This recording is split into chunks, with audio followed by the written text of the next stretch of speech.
Kejari Bandar Lampung menyetorkan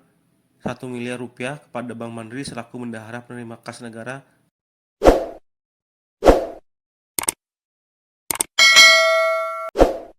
sebagai PNBP dalam kasus Tipikor Jalan Sutami. Bahwa Kejaksaan Negeri Bandar Lampung kembali menyetorkan pembayaran uang pengganti kerugian negara dalam perkara tindak pidana korupsi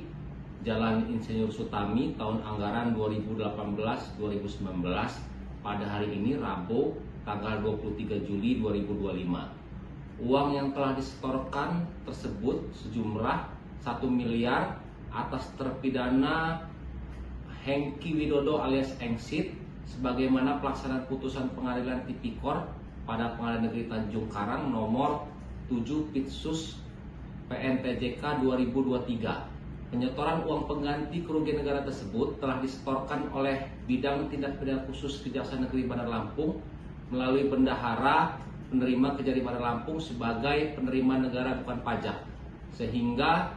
saat ini total uang pengganti kerugian negara yang berhasil dipulihkan sebesar 12 miliar 50